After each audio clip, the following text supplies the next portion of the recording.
Hello mga idol, Lodi, Carbon Lodi. So, first time natin mag-rides. So, ito na nga guys, nahiligan ko na maging siklista dahil kailangan natin ng exercise. So, sumama ako rito. At yan, may grupo sila. So, kukunti pa lang din sila. Dahil kukunti lang dito yung nagbabike sa aming area. Dito sa may Wasong, dito sa South Korea. So, ayan, ang aking bike, Specialized Robex. So, hindi naman siya kamahalan.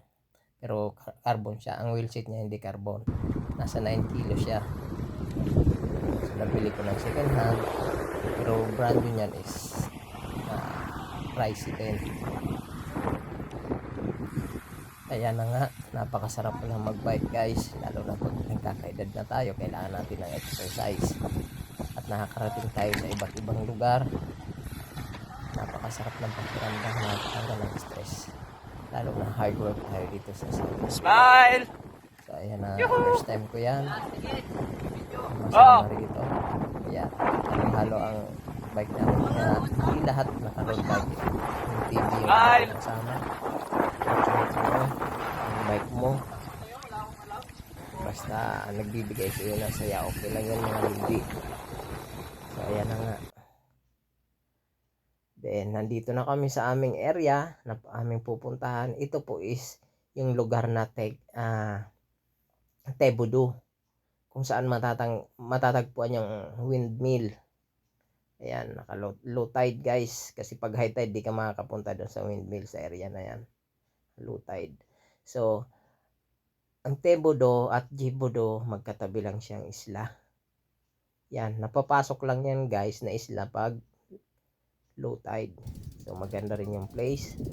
At from doon sa aming area, sa aming company hanggang dito is 50 kilometers. So balikan 100 kilometers. So laspag talaga ako guys dahil first time ko nga.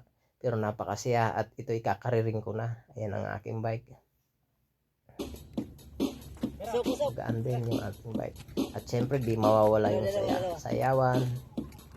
Napakasarap. Kaya kayo guys, advice ko sa inyo, kung nagtatrabaho kayo at para hindi kayo mahirapan mag-commute. Kung nasa Pilipinas man kayo, mag-bike na kayo guys. Dagdag exercise. Ang sarap sa pakiramdam. Ayan, saya guys. Sobrang saya na ang binibigay ng bisikleta sa ating buhay. So guys, hindi kailangan yung mamahaling bike na masaya. Importante doon yung napapasaya ka at nag-i-exercise ka na rin. Kasi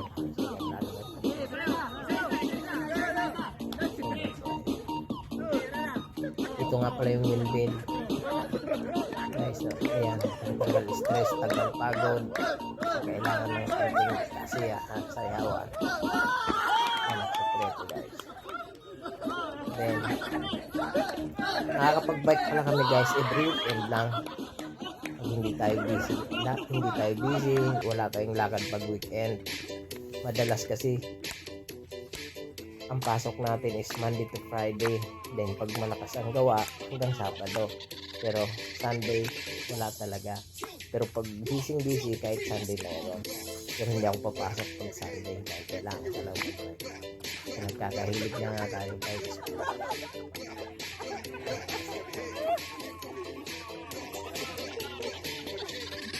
So guys,